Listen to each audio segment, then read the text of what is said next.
Hello everyone, hi I am back on the video lecture. और आज हम जिस चीज़ को डिस्कस करें हमारे पास arrangement of ligaments and muscles. Basically किस किस तरह से अरेंज हुए हुए होते हैं, तो किस तरह की स्टेबिलिटी वो प्रोवाइड कर होते हैं, मेजरली यहाँ पे ये बात होती है। ठीक है, मसल्स की किस तरह से मसल स्टेबिलिटी प्रोवाइड करें आपको, ठीक है, और किस तरह से लिगामेंट्स कर रहे हैं। मेजरली जो दोनों रोल प्ले करते हैं ना, हमारे पास मेजर जॉइंट्स पे ज़्यादा कर रहे होते हैं। ठीक है, जो हमारे पास छोटे जॉइंट्स हैं उन पे भी लिगामेंट्स काम कर रहे होते हैं और काफ़ी अच्छे से होते हैं, लेकिन स्टेबिलिटी जो मेजर जॉइंट्स होते हैं उनको ज़्यादा ज़रूरत होती है, क्योंकि ये आपके वेट बेरिंग जॉइंट्स होते हैं। ठीक है, जैसे आपके पास हिप हो गया, जैसे आपके पास नी होगी, एंकल होगी, यहाँ पे मेजर जो लिगामेंट्स होते हैं, ये आपके पास शोल्डर लिगामेंट्स, शोल्डर के लिगामेंट्स हैं वहाँ पे। ठीक है, सो हमारे पास जो यहाँ पे लिगामेंट्स की हम बात कर रहे हैं, लिगामेंट्स, मसल, मसल टेंडन जो अफेक्ट करते हैं रिलेटिव स्टेबिलिटी को। ठीक है, रिलेटिव स्टेबिलिटी वो होती है जो चेंज होती है।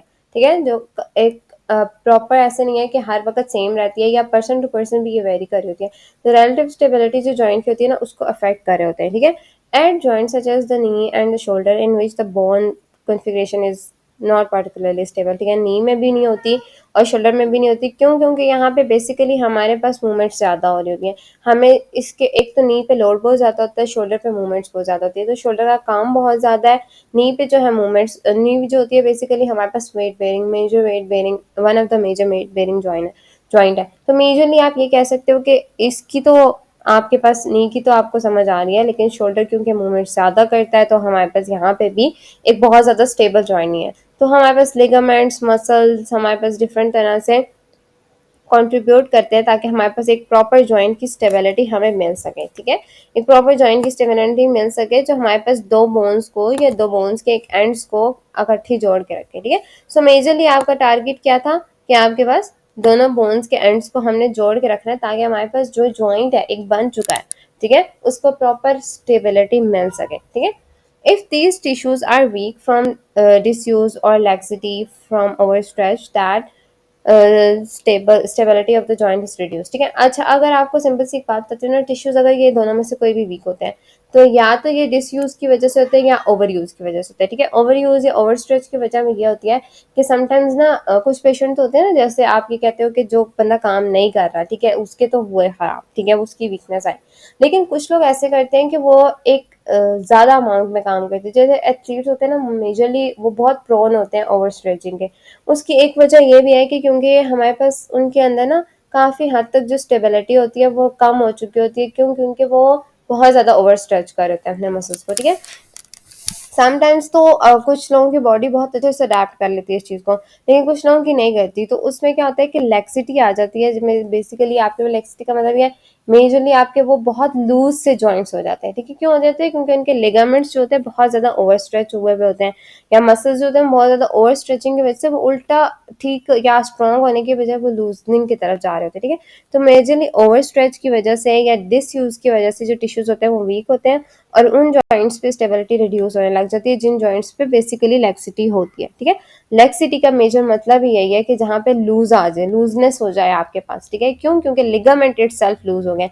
लिगामेंट्स एक बहुत टाइट स्ट्रक्चर है ना, हम लोगों ने डिफरेंट जगह पे पढ़ा, एक बहुत टाइट सा बैंड होता है। तो अगर ये लूज होने लग जाए, जाहिर सी बात है आपकी स्टेबिलिटी कम हो जाएगी ना किसी भी एरिया की। तो मेजरली ये ज़्यादा हमारे पास क्या करेगा, जॉइंट की स्टेबिलिटी को, जॉइंट की स्टेबिलिटी को कम करेगा। स्ट्रॉन्ग लिगामेंट्स मसल इंक्रीज करते हैं जॉइंट की स्टेबिलिटी को। अब उन्होंने ये आपको एग्जांपल दे दिया, बेसिकली स्ट्रेंथनिंग अगर आप कराते हो क्वाड्रिसेप्स की और हैमस्ट्रिंग की, तो ये हमारे पास नी की स्टेबिलिटी में हेल्प आउट करती है। क्यों? देखो, जो मसल आपके पास क्रॉस करे, जो लिगामेंट्स, जो टेंडन्स आपके पास क्रॉस करे, बेसिकली वो हमारे पास बहुत ज्यादा हेल्पफुल होते हैं आपके पास स्टेबिलिटी प्रोवाइड करने के लिए। ठीक है, stretching or rupturing of the ligaments at a joint can result in abnormal motion of the articulating bone ends with subsequent damage to the articular cartilage। ठीक है, अब ये आपको समझ आ रही है। इसकी सिंपल सी एग्जांपल ये है कि ओवर स्ट्रेच किया ना, ठीक है, ओवर स्ट्रेच की वजह से क्या हुआ कि जॉइंट जो है वो अब इतना स्ट्रांग नहीं रहा है, लूज ही हो गया। अब वो लूज होने की वजह से वो जब अबनॉर्मल मोशन हो रहा है, उसका प्रॉपर जॉइंट का एक मोशन नहीं हो रहा है, जब चल रहा है पेशेंट तो उसकी मूवमेंट प्रॉपर नहीं है। ठीक है, वो लेक्सिटी की तरफ है। तो इसका मतलब articulating bone ends, articulating cartilage, उन सब पे फोर्स आ रही है, एक डैमेज आ रहा है, क्रिएट हो रहा है, एक पूरा मेथड क्रिएट हो गया जिसकी वजह से articular cartilage at the end damage हो रही है, और जिसके बाद लेटर ऑन केसेस में हमारे पास ऑस्टियोआर्थराइटिस हो सकता है। मेजर कॉज है ऑस्टियोआर्थराइटिस की कि यहाँ पे बेसिकली हमारे पास अंडर यूज, ठीक है, अंडर यूज और over use. Over use basically stretching जो होती है ना, वो एट द एंड आपके पास स्लाइटली स्लाइटली सी रप्चरिंग कॉज कर रही होती है, लेकिन स्ट्रेचिंग भी एक लिमिट तक होनी चाहिए। अगर आप उस स्ट्रेचिंग को एक हाई लेवल पे ले जाते हो, मतलब कुछ लोग इतना ज्यादा स्टार्टिंग में जिम में अच्छा वाला स्ट्रेच कर देते हैं, और फिर क्या होता है कि स्टार्टिंग के डेज में जब इतनी स्ट्रेचिंग की तो वो अच्छा वाला उसने मसल्स को डैमेज किया, तो आपके पास स्ट्रेंथनिंग नहीं आती। तो इसका एक प्रॉपर प्रोसेस होता है, इसलिए कहते हैं वहाँ पे प्रॉपर ट्रेनर्स होने चाहिए, जिम में आपको प्रॉपरली आपको मिलनी चाहिए। ये सिर्फ ये आपको सिंपल सी एग्जांपल दे रही हूँ जिम की। इस तरह आपके पास अगर कोई पेशेंट आते हैं तो उसकी भी ऐसी है कि आपने स्टार्टिंग बहुत लाइट एक्सरसाइज से स्टार्ट करके स्ट्रेचिंग की तरफ जाना होता है। ऐसा नहीं है कि आप बिल्कुल डायरेक्टली स्ट्रेच पेशेंट को गाइड, हाँ कुछ केसेस में देना पड़ता है, जिस केसेस में आपको लगता है कि पेशेंट बहुत ज़्यादा टाइटनेस की तरफ है, और आप उसको कोई एक या दो स्ट्रेच बता सकते हो ताकि उसकी टाइटनेस जो है वो रिड्यूस हो सके, ठीक है। लेकिन मेजरली जो कॉज होती है, आप स्लाइटली मोबिलिटी से स्टार्ट करते हो कि उसकी जो मोबिलिटी है वो कम हुई हुई है, तो पेशेंट जो होता है वो सेटिस्फाइड नहीं हो रहा होता कि सिर्फ उसको बता दी जाए कि सिर्फ मोबिलिटी की एक्सरसाइज, तो आप एक दो स्ट्रेचेस ऐड करते हो ताकि पेशेंट मोबाइल रखे अपने आप को, क्योंकि पेशेंट की मोबिलिटी उस एरिया की बहुत कम हो जाती है, ठीक है। सो हम ये पेशेंट से तो बाद में बात करेंगे। क्वाड्रिसेप्स और हैमस्ट्रिंग्स की बात करते हैं कि हम अगर इनको बेसिकली स्ट्रॉन्ग करते हैं, क्वाड्रिसेप्स क्या थे हमारे पास, बेसिकली क्या मसल्स हैं हमारे पास जो हिप के इंटीरियर साइड पे हैं, और आपके पास क्या है जो आपके पास थाई का रीजन है उसके इंटीरियर साइड के हैं, और जो आपके पास बैक साइड के हैमस्ट्रिंग के मसल्स हैं वो बैक साइड के मसल्स हैं। अब हैमस्ट्रिंग जो है वो जब कॉन्ट्रैक्ट करता है तो बेसिकली नी की फ्लेक्शन होती है, और जब क्वाड्रिसेप्स कॉन्ट्रैक्ट करता है तो नी की एक्सटेंशन होती है। तो मेजरली जब आपने ये चीजें याद की ना, तो आपको ये याद आ गया कि हैमस्ट्रिंग ने अब क्या हुआ, क्वाड्रिसेप्स ने कॉन्ट्रैक्ट किया तो हमारे पास क्या हुआ, नी की एक्सटेंशन। नी पे फ्लेक्शन किसने कराई, हैमस्ट्रिंग ने। तो अगर ये दोनों मसल्स ऑलरेडी स्टेबल है, अच्छी वाली स्टेबिलिटी, तो नी को तो स्टेबिलिटी मिल रही है। तो क्योंकि इनके टेंडन ऐसे पास हो रहे हैं नी जॉइंट से पास करके, आपको पता है एक तो ट्यूबियल ट्यूबरकल में जाके लगता है बैक साइड पे, फिर आपके पास बेसिकली फिबुला के एरिया पे जाके लग रहा है। तो आपके पास इनकी जो इंसर्शंस हैं, टेंडन की इंसर्शंस, वो काफी ऐसी एरियाज पे हैं जो जॉइंट जॉइंट क्रॉस कर रही हैं, ठीक है। तो मेजरली आप ये कहते हो कि जब ये जॉइंट क्रॉस कर रही होती है, देखो, तो हमारे पास ये एक स्ट्रॉन्ग स्टेबिलिटी प्रोवाइड कर रही होती है, ठीक है।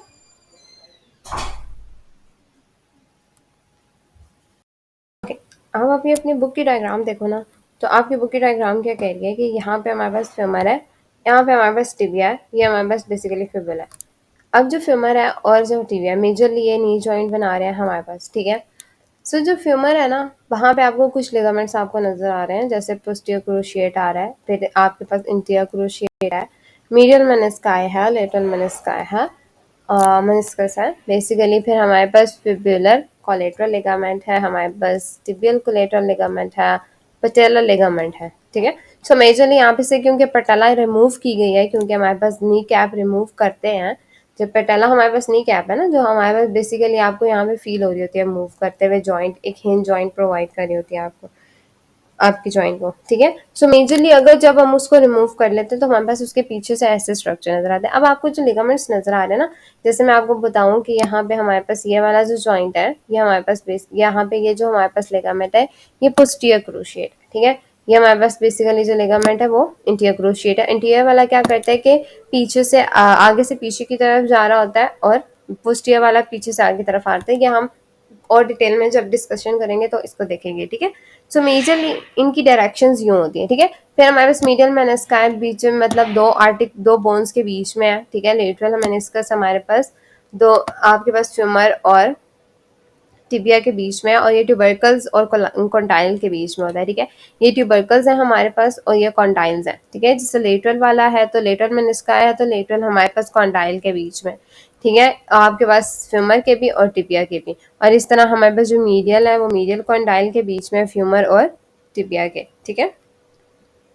सो मेजरली हमारे पास ये इस तरह का स्ट्रक्चर है, जिसमें हमारे पास अब यहाँ पे आपके पास टिबियल कोलेटरल लिगामेंट होता है जो हमारे पास इस तरह से अटैच होता है, ठीक है, साइड से दोनों बोन्स के साथ, ठीक है। लेटरल वाला हमारे पास लेटरल साइड से अटैच होता है, जिसको हम फिबुलर कोलेटरल लिगामेंट कहते हैं, ठीक है।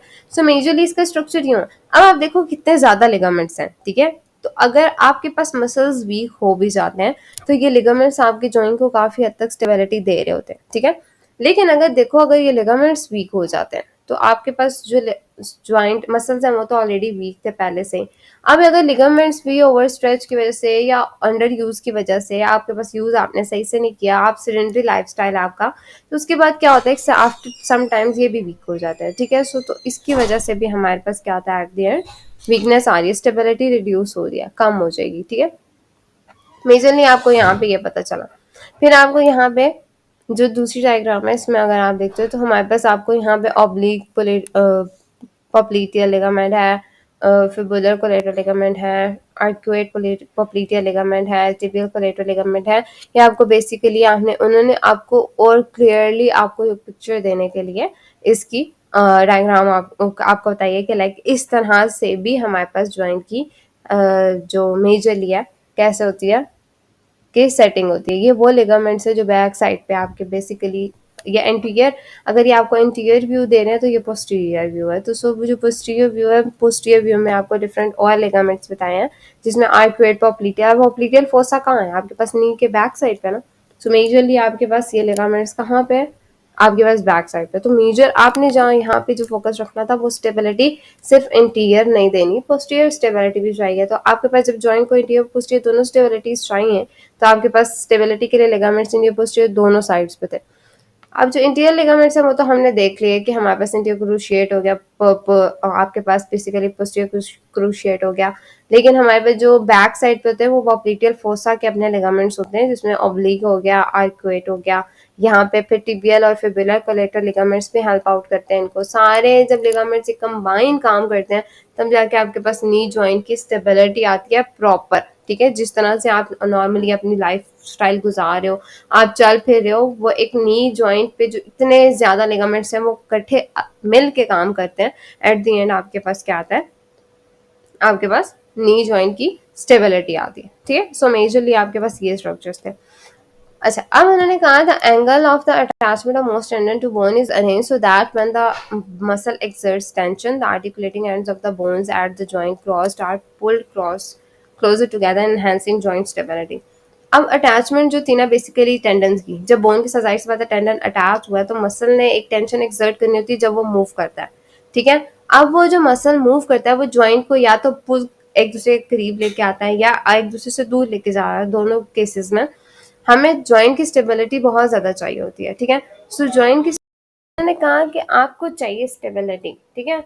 सो वो क्या करती है कि जब जो एंगल अटैचमेंट है ना, मेजरली जो सारी टेंडन्स आपकी बॉडी में अटैच है इस तरह से अटैच, इस तरह से डिजाइन की गई है ना कि अगर आपकी मसल एक्सर्ट करता है टेंशन और आर्टिकुलेटिंग बोन्स को दूर लेके जा रहा होता है तो क्या होता है कि ये क्या करता है, बेसिकली जो अटैचमेंट का एंगल है वो एक दूसरे को इकट्ठा करीब कर लेता है ताकि हमारे पास जॉइंट की स्टेबिलिटी अच्छी रहे। क्यों? क्योंकि मूवमेंट में आपके पास जाहिर सी बात है दूर जाने की कोशिश कर रहे होते हैं, ठीक है। दोनों पार्ट्स जो आपके पास दो बोन्स है जो मिलके जॉइंट बना रही है, जैसे अब यहाँ पे फ्यूमर और टिबिया की बात हो रही है, तो जब वो दूर जाने की कोशिश कर रही थी तो क्या होता है कि ऐसा टेंडेंस का अटैचमेंट है, ऐसा एंगल है कि वो दोनों एक दूसरे को करीब कर लेते हैं दोनों एंड्स को, ताकि आपके पास स्टेबिलिटी जॉइंट की क्या हो, इंक्रीज हो। सिंपल सी बात ये थी, ठीक है। यहाँ पे उन्होंने कहा कि this situation is usually found when the muscles on opposite side of the joint produce tension simultaneously. अब यहाँ पे एक बहुत मेजर फैक्टर है, अगर मैं कहती हूँ मेरे इंटीरियर साइड के तो प्रॉपरली काम कर रहे हैं, पोस्टीरियर साइड के सही काम नहीं कर रहे, तो इसका मतलब दो ऑपोजिट साइड के मसल प्रॉपरली टेंशन प्रोड्यूस ही नहीं कर रहे, ठीक है। सो जब अगर आगे वाले ने ज्यादा कर दिया पीछे वाले ने कम कर दिया तो हमारे पास एक डिसबैलेंस सा क्रिएट हो जाएगा, तो स्टेबिलिटी वहां पे कम हो जाएगी, एनहांस होने की बजाय वहां पे स्टेबिलिटी जो उसकी इटसेल्फ थी वो भी कम होगी। तो मेजरली ये होना चाहिए कि आपकी आगे की जैसे इंटीरियर साइड के जो सारे मसल्स लिगामेंट्स है वो भी प्रॉपर काम कर रहे हो और पोस्टीरियर साइड के भी सारे लिगामेंट्स प्रॉपर काम कर रहे हो, तब वहां पे हमारे पास जॉइंट की स्टेबिलिटी को एनहांस कर सकते हो, ठीक है। अब नेक्स्ट तो बात ये थी कि जब मसल्स फटीग हो जाते हैं, they are less able to contribute to joint stability and injuries are more likely to occur. अब उन्होंने कहा मसल्स जब फटीग हो जाते हैं, जॉइंट की स्टेबिलिटी कम हो जाती है, तो इंजरीज इस केसेस में ज्यादा होगी। क्यों? क्योंकि अभी आपको बात समझ आ गई होगी कि मैंने आपको बात की कि हमारे पास लिगामेंट्स की हम बात कर रहे थे जॉइंट स्टेबिलिटी में, लेकिन पहले हम लिगामेंट्स की बात करते, अब हमने मसल्स की भी बात की। तो अब मसल्स के जो टेंडेंस थे वो प्रॉपरली अगर अटैच हैं, उनकी प्रॉपर मूवमेंट है और वो प्रॉपरली ऐसे हैं कि वो स्टेबिलिटी दे सकते हैं, तो इसका मतलब हमारे पास सारी चीज़ें क्या होगी, प्रॉपर तरीके से काम करेगी, ठीक है, चाहे वो हमारे पास क्वाड्रिसेप्स के टेंडन हो या हैमस्ट्रिंग के टेंडन हो, इनहेंस करेंगे जॉइंट की स्टेबिलिटी। लेकिन अगर दोनों में भी कोई डिसरप्शन आ जाती है, मतलब आगे वाला मैं कहती हूँ थोड़े लूज हो गए हैं और बैक साइड के मेरे पास स्ट्रॉन्ग है, तो इसका मतलब जॉइंट की स्टेबिलिटी इंटीरियर साइड की कम हो गई है। तो अब क्या होगा कि मुझे इंटीरियर स्टेबिलिटी पे काम करना है, ठीक है, तो इंटीरियर स्टेबिलिटी पे आ, क्योंकि मसल्स मेरे इंटीरियर साइड के बहुत जल्दी फटीग में आ रहे हैं, ठीक है, क्यों, क्योंकि वो ओवर काम कर रहे हैं ना, एक तो वो स्टेबिलिटी दे नहीं रहे, ऊपर से वो एक डिसरप्टेड सा काम कर रहे हैं जो उनको नहीं करना है, वो उससे ज्यादा काम कर रहे हैं या उससे कम कर रहे हैं, जिसकी मसल वजह से एट द एंड मसल्स जो हम फटीक है, वो जो इनका एक प्रॉपर सा मैकेनिज्म था वो एक खराब हो गया, ठीक है। इसीलिए fatigue muscle injury athletic participation में बहुत लाइकलीहुड होता है कि आपके पास जो एथलीट्स हैं वो उनके मसल्स फटीग में जाएं और एट द एंड वो हमारे पास इंजर्ड हो जाएं। क्यों, क्योंकि हमारे पास, हम सिर्फ अंडर यूज की बात नहीं करते, हम ओवर यूज की भी बात करते हैं, याद है ना। तो हमने एथलीट्स की बात पहले भी किया है कि हमारे पास ओवर यूज की वजह से भी इंजरीज होती हैं, ठीक है।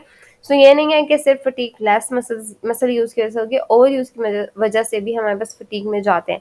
और मेजरली आपके पास, आपको टीचर्स भी यही बताएंगे, आपको हर जगह यही सुनने को मिलेगा कि फटीक होती ही ज्यादातर ज्यादा काम करने से। लेकिन उसका मतलब ये नहीं होता कि आप काम नहीं करते, आपकी फिजिकल एक्टिविटी ऐसी होनी चाहिए कि आपके मसल स्ट्रॉन्ग इनफ होने चाहिए कि उनको जरूरत ही ना हो इटसेल्फ कि जब वो एक कंपैरिजन दोनों का प्रॉपर रहेगा, मतलब इंटीरियर साइड के मसल्स का पोस्टीरियर साइड के मसल्स का, तो वो प्रॉपर स्टेबिलिटी आपको दे रहे हैं, तो इसका मतलब आपके मसल्स फटीक में नहीं जाएंगे। लेकिन आपके कोई भी मसल्स या इंटीरियर साइड के या पोस्टीरियर साइड के टाइट हो गए हैं या वीक हो गए हैं, तो इट्स एट द एंड हमारे पास मसल्स फटीक में जाएंगे जाएंगे, क्योंकि ऑपोजिट साइड के काम ज्यादा हो गए। Rupture of the cruciate ligament is most likely when the tension is fatigue muscles surrounding the knee is inadequate to protect the cruciate ligaments from being stretched beyond their elastic limits. ये simple सी बात है, elastic limit सबको पता है, वो limit होती है जहाँ पे इसके बाद हमारे पास अगर कोई भी चीज़ ज़्यादा हो जाती है, कोई भी मसल या चीज़ स्ट्रेच ज़्यादा हो जाती है, तो वो प्लास्टिसिटी की तरफ जाती है, प्लास्टिक लिमिट जाती है, और वहाँ पे इलास्टिक लिमिट जब क्रॉस हो जाती है तो आपके पास रिवर्स नहीं हो सकती कंडीशन, ठीक है। स्ट्रेचिंग ये होती है कि इटसेल्फ वहां से जैसे स्ट्रेच करते हैं ना हम किसी चीज को, अब स्प्रिंग की जैसे एग्जांपल लेते हैं, एक लिमिट होती है, स्प्रिंग को आप स्ट्रेच करते हो तो उसके बाद आप छोड़ते हो तो वापस चल जाते हैं, लेकिन समटाइम्स आप इतना ओवर स्ट्रेच कर देते हो कि उसके बाद वो वापस नहीं जाता, ठीक है।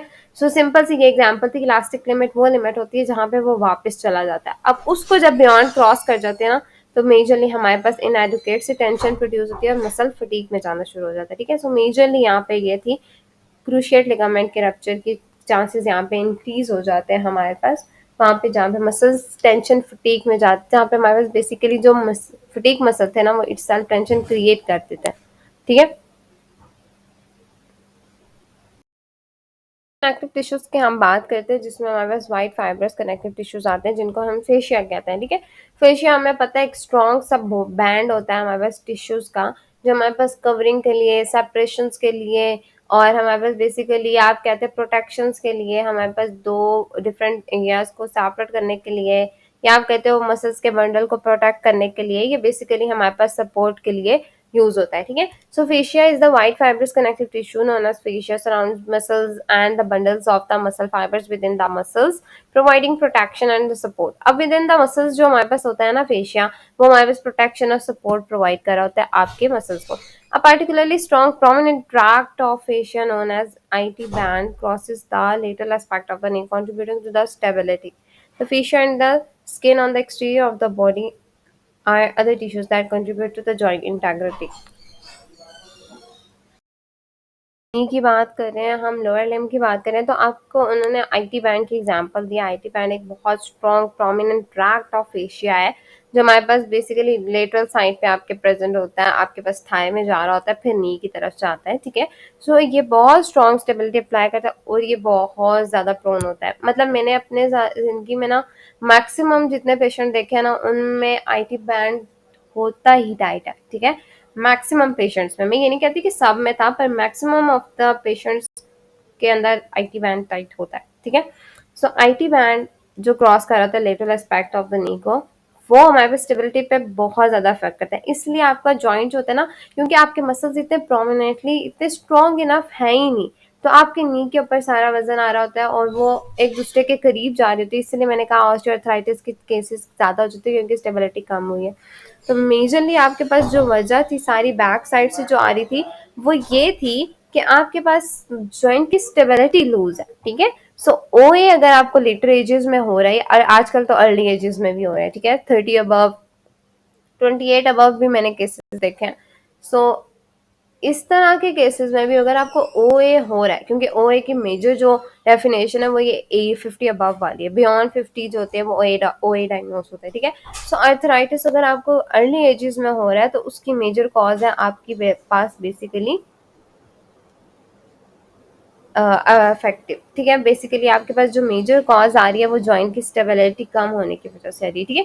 सो आईटी बैंड जो हमारे पास क्रॉस कर रहा है, आपके पास सारी बात होगी है, आईटी बैंड जो था वो हमारे पास उसकी वीकनेस या उसकी tightness basically at the end आपके पास काफ़ी हद तक जो नी की जॉइंट स्टेबिलिटी है उसको कम करते हैं। आपको आईटी बैंड नजर आ रहा है इस तरह से, ठीक है। यहाँ पे आईटी बैंड का जैसे वर्षा भी उन्होंने दिखा दिया, पटाला की नी कैप हो गया। अब ये लेटरल साइड है आपकी, ठीक है। और ये देखो अच्छा, इतना अच्छा वाला बड़ा बैंड है, एट द एंड जाके हमारे पास नी के एंड में अटैच होता है, ठीक है। और वहां पे भी स्टेबिलिटी देता है, मतलब आपके पास हिप से स्टार्ट हुआ है और ये पूरा मतलब टू जॉइंट हो गया, टू जॉइंट मसल हो गए, फेशिया हो गया, और ये इतना स्ट्रांग होता है, like it is strong enough कि आपके पास ये अगर टाइट हो जाता है तो इसको रिलीज करना भी या इसकी टाइटनेस को कम करना भी इट्स सो डिफिकल्ट, ठीक है। सो चीज़ें आपने पॉइंट्स से देखनी होती है। सो आईटी बैंड जो है बेसिकली यहाँ पे एक स्ट्रॉन्ग बैंड है, अगर इसकी वीकनेस हुई तो स्टेबिलिटी है।